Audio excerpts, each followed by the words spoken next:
The massive alien ship emerged from hyperspace at the edge of Earth's solar system.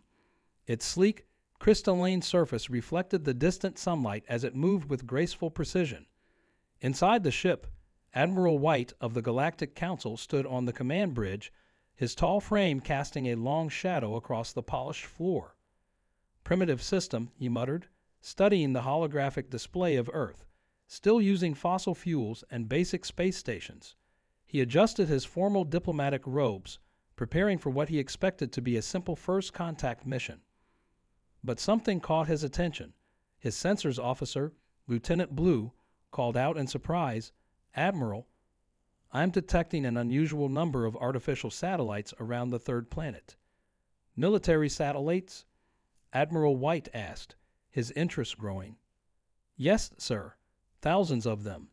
And Lieutenant Blue paused, double-checking his readings. "They're all armed." This was unexpected. Most pre-space civilizations had only a handful of primitive satellites, but Earth had turned its orbit into a complex web of defensive systems. The Council ship moved closer to Earth, following standard first contact protocols. They broadcast peace messages in all known frequencies. The response came faster than they expected. "Attention, unknown vessel." A clear, firm voice transmitted in perfect galactic standard. "This is Earth Defense Command. Please identify yourself and state your intentions." Admiral White's eyes widened.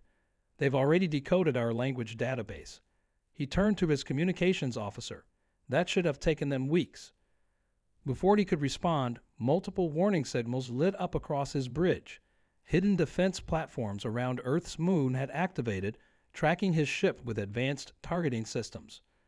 Military vessels emerged from concealed bases on Mars and several asteroids, taking strategic positions around his ship. "Impossible," Lieutenant Blue whispered. "Their energy signatures. They're using controlled fusion drives. That's far beyond their expected technology level." Admiral White straightened his back. This wasn't going according to plan at all. These humans were supposed to be amazed by their advanced technology, not responding with military precision that rivaled Council standards. "This is Admiral White of the Galactic Council," he transmitted. "We come in peace to welcome Earth into the galactic community." He added quickly, "We are impressed by your defensive capabilities." The response was diplomatic but firm. "Welcome, Admiral. We appreciate your peaceful intentions. However, we request that you maintain your current position while we establish proper diplomatic channels." The Admiral noticed something else. The human ships weren't just numerous, they were diverse. Each vessel seemed to have a different design philosophy, different weapon systems, different defensive capabilities. It went against everything the Council believed in about standardized military doctrine. During the next few hours, as diplomatic talks began, Admiral White's crew made more disturbing discoveries. Earth's military satellites used frequency-hopping communication that was nearly impossible to intercept. Their ships employed stealth technologies that shouldn't have been possible at their development stage. Most worrying of all, they detected signs of massive military installations hidden throughout Earth's solar system. In his private quarters that evening, Admiral White prepared his report to the Council. "The humans present an unusual situation," he wrote. "While technically a pre-space civilization, their military capabilities are highly advanced in unexpected ways. Their weapons technology, while crude by our standards, shows remarkable innovation. Most concerning is their apparent focus on military development. Nearly 15% of their orbital infrastructure is dedicated to defense, 5 times the Council average." He continued typing, his concerns growing with each word. "They appear to be a naturally suspicious and militaristic species. Their history shows constant warfare, which has apparently driven rapid military innovation. I recommend immediate intervention to ensure they develop along more peaceful lines before they become a potential threat to galactic stability." As he sent the report, Admiral White looked out his viewport at the blue planet below. The humans had been polite but firm throughout their interactions. They accepted the reality of alien life without panic, responded to first contact with military precision, and showed no sign of the awe or deference that other primitive species usually displayed. "Computer," he said quietly, "begin analysis of Earth's military capabilities. I have a feeling the Council will want to know everything about their defensive systems. He had no way of knowing that his report would set in motion events that would shake the foundations of the Galactic Council itself. What he also didn't know was that Earth had been preparing for this moment for 50 years, ever since their first detection of alien signals. And hidden in a classified facility deep beneath the Pacific Ocean, Project Nemesis was about to change everything. 3 days after first contact, the Galactic Council's emergency session reached its decision. The Council chamber, a vast hall of gleaming metal and floating holograms, erupted with voices as the vote passed. The message to Earth was approved. Admiral White stood on his ship's bridge again, this time with a much larger fleet behind him. 50 Council warships hung in space around Earth's orbit, their weapons powered down but their presence unmistakable. "Open a channel to all Earth's major broadcasting networks," he ordered. His crew quickly complied, and soon his image was being transmitted to every screen on the planet. "People of Earth," he began, his voice firm. "The Galactic Council has reviewed your civilization's status. While we welcome you to the galactic community, we have serious concerns about your military development." He paused for effect. "Your weapons stockpiles exceed acceptable levels for a developing civilization by 500%. This cannot continue." In the United Nations emergency session in New York, world leaders watched the transmission with grim faces. General Thompson, head of Earth Defense Command, clenched his fists as Admiral White continued. "The Council demands that Earth disarm 90% of its military forces within 30 standard days," the alien announced. "This includes orbital defenses, planetary installations, and your scattered system-wide bases. This is non-negotiable. Compliance will ensure your peaceful integration into galactic society. Resistance will be met with appropriate measures." The transmission ended, leaving Earth's leaders in stunned silence. Then the room exploded into angry shouts and urgent discussions. "They can't be serious," General Thompson growled, turning to the UN Secretary General. "We've been preparing for possible hostile contact for half a century. We're not about to throw away our only advantage." The Secretary General nodded slowly. "Agree, but we need to buy time." She pressed a button on her desk. "Get me Admiral White. We'll start the diplomatic dance." Over the next week, Earth's representatives engaged in careful negotiations with the Council fleet. They asked for clarifications, requested time extensions, and argued about definitions of military equipment. But in secret, something else was happening. Deep beneath the Pacific Ocean, in the hidden facility known as the Trench, Project Nemesis was moving into its final phase. Dr. Marcus, the project's lead scientist, stood before a massive window, looking at their greatest achievement. "Beautiful, isn't it?" he asked the general who had just arrived. Through the reinforced glass, they could see the massive shape of humanity's secret weapon, a warship unlike anything the galaxy had ever seen. The vessel was dark, its surface seeming to swallow light rather than reflect it. Its design broke every convention of standard spacecraft construction. Where alien ships were sleek and standardized, this was angular and asymmetric. Where they used energy shields, this ship used layers of advanced stealth systems and electronic countermeasures. 25 years of research, Dr. Marcus continued. Everything we learned from studying their transmissions, combined with 5,000 years of human military innovation. They think we're primitive because we don't follow their doctrine. They have no idea what we're capable of. The general nodded. "How long until it's ready?" 10 days. We're integrating the final systems now. The crew has been training in simulation for years. They're ready.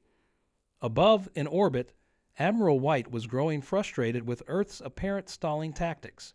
He didn't notice that Earth's orbital defense platforms were slowly repositioning themselves. He didn't detect the subtle changes in their power signatures. And he certainly didn't know about the classified messages being sent to military commanders worldwide, preparing them for what was coming. In the UN's secure bunker, the Secretary General signed the official response to the Council's ultimatum. It was politely worded but clear. Earth refused to disarm. "Send it," she ordered. "And God help us all." As the message was transmitted to the Council fleet, deep in the trench, Project Nemesis powered up its engines for the first time. The galaxy was about to learn a harsh lesson about underestimating humanity, because while the aliens had been perfecting their standard warfare doctrine for millennia, humans had been doing something very different. They had been innovating. And no one was ready for what was coming. 50 years earlier, on a quiet night in New Mexico, everything changed. Dr. Thomas Reed stood frozen in front of his radio telescope's display, his coffee cup forgotten in his shaking hand. The signal was clear, structured, and definitely not natural. "My God," he whispered, "we're not alone."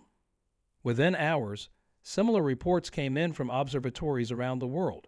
The signals were everywhere: alien communications, ship movements, military commands. The galaxy was full of life, and Earth was listening to all of it. In the present day, Dr. Marcus walked through the halls of the trench, remembering that historic moment. He stopped at a massive window overlooking Project Nemesis's construction bay. "That's when it all started," he told the young engineer walking with him. "When we realized we weren't just looking at alien life, we were looking at potential threats." Below them, crews worked on the massive warship. Its dark hull seemed to drink in the light, a result of advanced materials developed from half a century of studying alien communications. "The Council thinks we're primitive because we didn't follow their development path," Dr. Marcus continued. "They developed standardized technology, standardized warfare. But we did something different. We listened, we learned, and we prepared." In another section of the facility, Captain James Anderson studied the final crew reports. His team had been training for years, preparing for this moment. They were the best of the best, chosen from military forces worldwide. "Run the combat simulation again," he ordered. The training room hummed to life, projecting a perfect recreation of Council military tactics based on decades of intercepted communications. The simulation showed a Council warship, sleek and powerful, following their standard combat doctrine. But when faced with Project Nemesis's unconventional tactics, it failed every time. The Council had perfected their way of fighting, but that made them predictable. They never needed to develop stealth technology, Dr. Marcus explained, moving through the ship's interior. Their shields were so strong, they didn't see the point. They never had to fight the way we did, hiding from superior forces, striking from the shadows. The ship's design reflected this philosophy. Where Council ships were beautiful and symmetrical, Project Nemesis was angular and irregular, designed to scatter sensor readings. Its weapons weren't the most powerful, but they were positioned to hit weak points that the Council never thought to protect. 50 years of preparation, Captain Anderson said, reviewing the ship's capabilities. "While they watched our old satellites and fossil fuel rockets, this is what we were really building." The ship's heart was its electronic warfare suite. Humans had spent centuries fighting each other with radio jamming, radar spoofing, and electronic countermeasures. The Council races had never needed to develop these technologies. Their communications were considered unblockable, their sensors perfect. They were wrong. In the command center, General Thompson watched the final preparations. "Time until the Council's deadline?" he asked. 15 days, sir," his aide replied. "Project Nemesis will be ready in 7.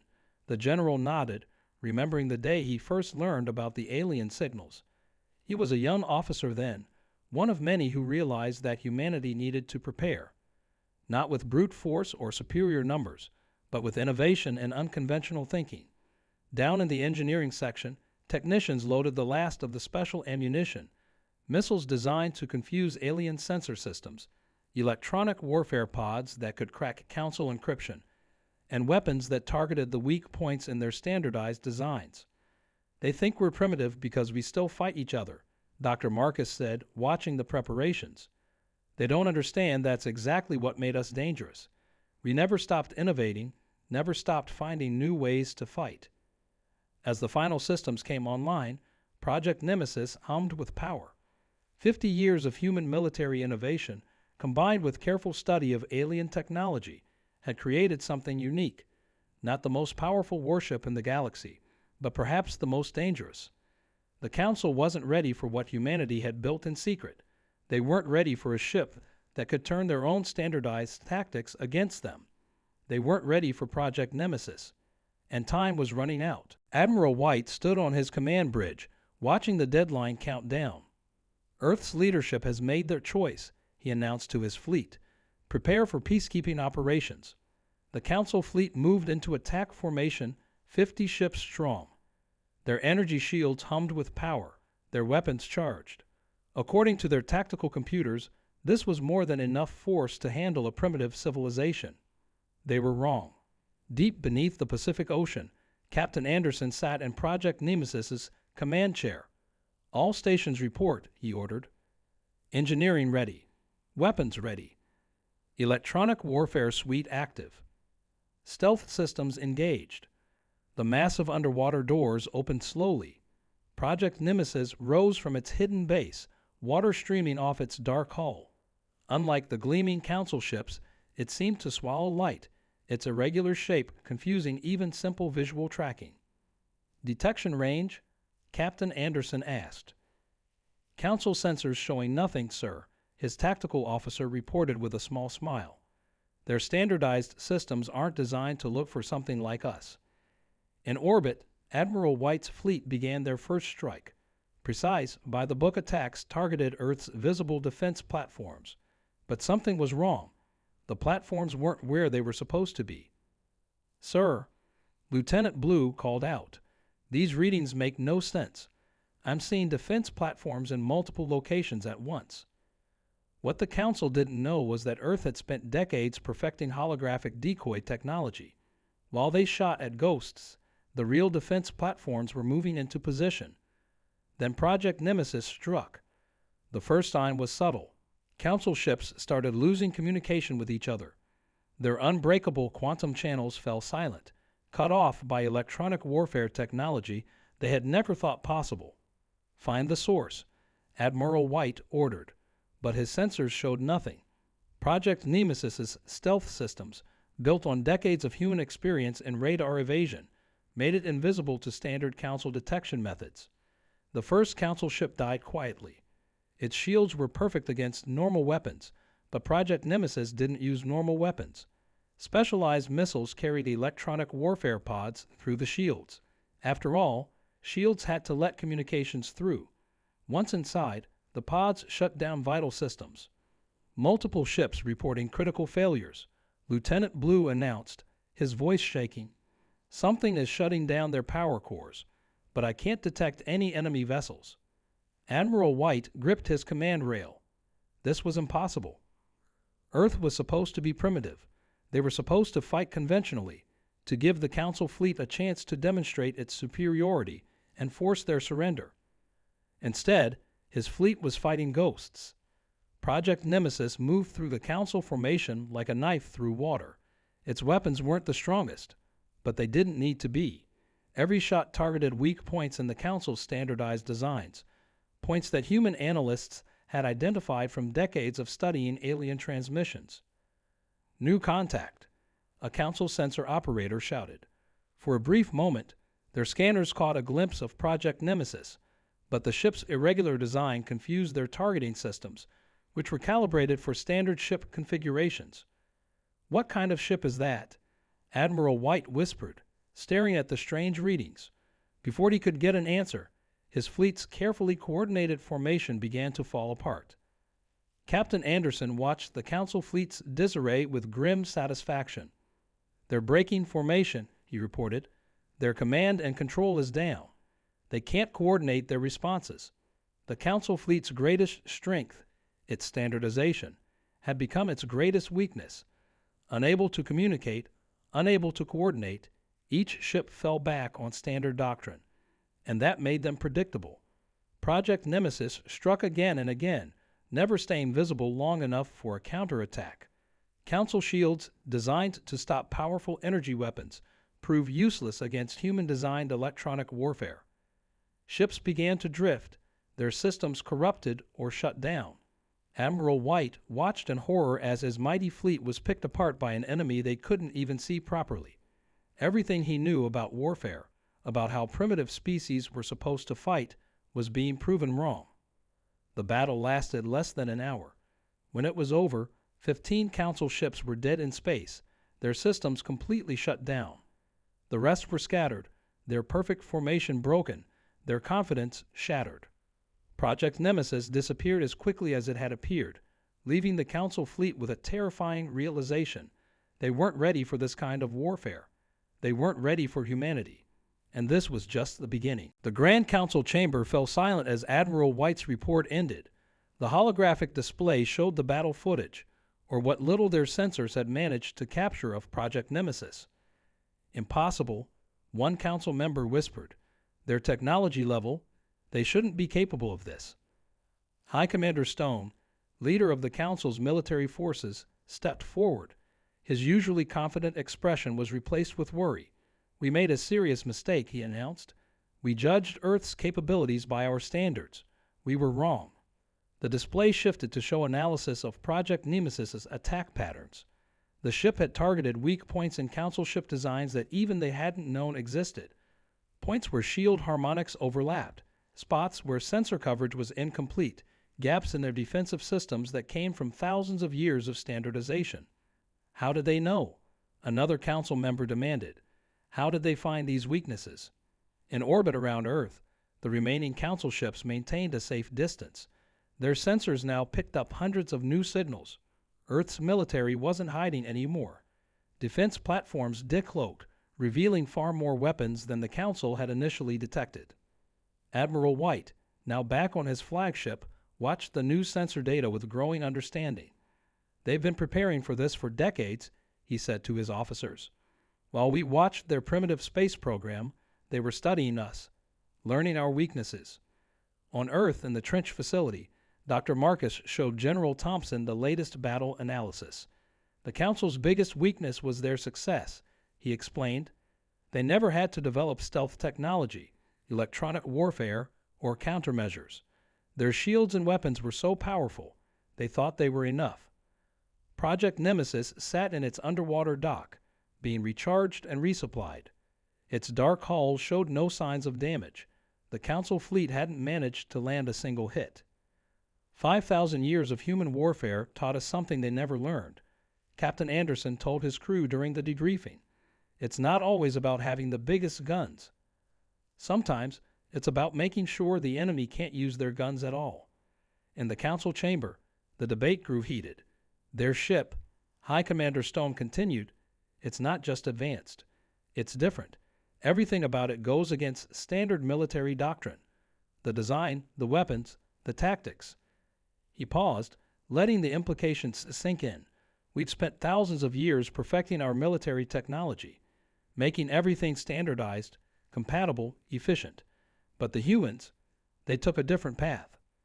The display showed scenes from Earth's military history. Council members watched in shock as they saw the endless innovation, the constant development of new weapons and countermeasures, the never-ending cycle of military advancement.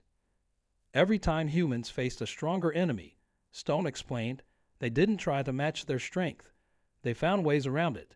They developed stealth when they couldn't match armor, electronic warfare when they couldn't match shields, countermeasures when they couldn't match weapons. Admiral White's voice came through on the Council's communication channel. They're mobilizing more forces, he reported. We're detecting power signatures all through their solar system. Hidden bases, cloaked weapons platforms, things our sensors are still struggling to identify. The Council members looked at each other in growing alarm. Their mighty fleet, which had brought hundreds of species into line, had been humbled by what they had dismissed as a primitive civilization. All this time, High Commander Stone said quietly, we thought their constant warfare was a sign of their primitive nature. Instead, it drove them to innovations we never imagined. We have better technology, yes, but they have something more dangerous, unpredictability. In the trench, Project Nemesis's crew prepared for their next mission. They knew the Council would adapt, would try to develop countermeasures. But that was the difference. Humans were used to adaptation, used to the constant race between weapon and defense. The Council was about to learn that standardization had a price. They had perfected their way of war, but in doing so, they had become predictable. Humanity, with its chaotic history of constant conflict, had become something else entirely. They had become innovators, and the galaxy wasn't ready for them. Project Nemesis wasn't alone anymore. From hidden shipyards across the solar system, humanity's secret fleet emerged. Each ship was different, designed to exploit different weaknesses in Council technology. Where the Council valued uniformity, Earth's fleet celebrated diversity. Captain Anderson stood on Project Nemesis's bridge, watching the fleet gather. "All ships report in," he ordered. The responses came quickly. Shadow Fleet, specialized in stealth operations. Strike Fleet, built for electronic warfare. Guardian Fleet, designed to protect Earth's crucial infrastructure. Each group had trained separately, developing their own tactics, their own ways of fighting. High Commander Stone watched the sensor readings with growing concern. "They're not just copying our technology," he told the Council. "They're developing completely new ways to fight, ways we never considered." The Council fleet detected the human ships too late. Earth's vessels seemed to appear from nowhere, their stealth systems making them almost invisible until they were ready to strike. Each human ship used different tactics, different attack patterns, making them impossible to predict. Multiple Council ships under attack. Lieutenant Blue shouted from his station. They're using our own communications channels against us." This was humanity's true advantage. Decades of studying Council transmissions hadn't just revealed their technology. It had shown them how the Council fought, how they responded to threats. Project Nemesis led the attack, its dark hull still confounding Council sensors. But now it was joined by dozens of other ships, each one a product of human military innovation. Some carried powerful jammers that could shut down Council shields. Others launched swarms of small, automated drones that overwhelmed Council point defense systems. "They're not fighting fair," a Council captain complained as his ship's systems failed one by one. "No," Admiral White replied grimly. "They're fighting to win." The battle spread across the solar system. Council ships found their carefully planned formations broken up by human electronic warfare. Their standardized tactics fell apart against enemies that never fought the same way twice. In the trench, Dr. Marcus watched the battle unfold. "This is why we succeeded," he explained to the younger engineers. "The Council perfected one way of fighting. We developed hundreds. The Council fleet tried to adapt, tried to change their tactics. But centuries of relying on standard doctrine had left them inflexible. Their crews had never trained for this kind of warfare, had never faced an enemy that could turn their own technology against them." One by one, Council ships retreated, their mighty weapons useless against an enemy they couldn't hit, couldn't track, couldn't predict. Some ships surrendered, their crews amazed by humanity's technological innovations. "Look at their ship designs," one captured Council engineer said, studying images of the human fleet. "Each one is different. Each one is designed to exploit different weaknesses. While we were standardizing everything, they were experimenting, innovating, finding new ways to fight." The turning point came when Project Nemesis led a strike deep into Council space. The mighty defense stations that had protected Council worlds for centuries fell silent, their systems corrupted by human electronic warfare. The Council's own citizens watched in shock as their invincible defenders were defeated by ships they could barely detect.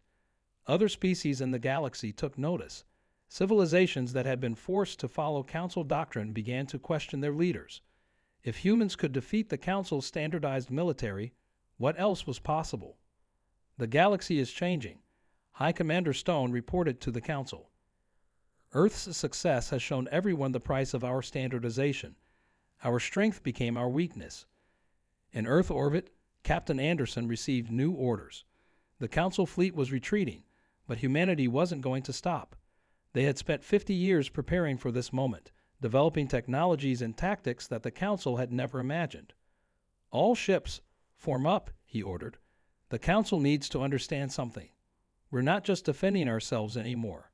We're changing how the galaxy thinks about warfare." Project Nemesis's engines flared to life, leading Earth's fleet into their next mission.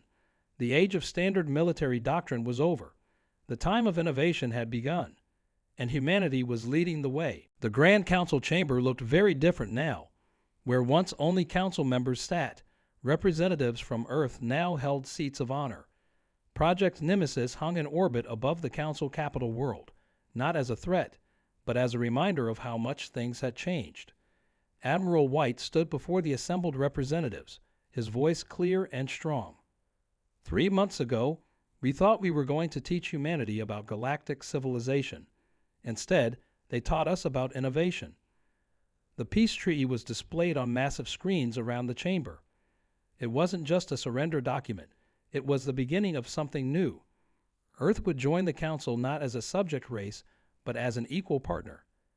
In the audience, Captain Anderson sat with Dr. Marcus, both wearing formal Earth military uniforms. They watched as the Council officially recognized Earth's right to maintain its military forces and continue its technological development. More importantly, High Commander Stone announced, Earth has agreed to share its military innovations with the Council, not to make us all the same, but to teach us how to be different. The first joint training exercises were already underway.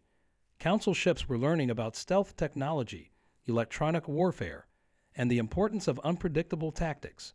Some Council officers struggled with the new ideas, but others embraced them eagerly. Look at this, Dr. Marcus said, showing Captain Anderson a display of new ship designs. Council engineers were finally breaking away from their standard patterns, incorporating human innovations in unique ways. Each new ship was different, special, innovative. On Earth, the Trench facility had become a learning center. Military officers from across the galaxy came to study humanity's approach to warfare. They were amazed by Earth's military history, by how humans had constantly adapted and innovated. The key, one human instructor explained to a class of alien officers, isn't to have the strongest weapon. It's to have the right weapon, used in the right way, at the right time. Project Nemesis had changed too. Its dark hull now carried both Earth and Council markings, symbolizing the new partnership. But more importantly, it was no longer alone. Other ships, combining the best of human innovation with Council technology, were taking shape in shipyards across the galaxy. We're not here to replace Council military doctrine, General Thompson told a group of alien leaders. We're here to add to it, to show you that there's more than one way to fight, to defend, to protect. The changes spread beyond just military matters. Other species began to question the Council's standardization in other areas: technology, culture, development. They looked at Earth's diversity, its constant innovation, and saw another way forward. Captain Anderson walked through Project Nemesis's halls one last time. The ship was being retired, headed for a museum where it would remind future generations of the day everything changed. But its legacy lived on in the new ships, new tactics, and new thinking it had inspired.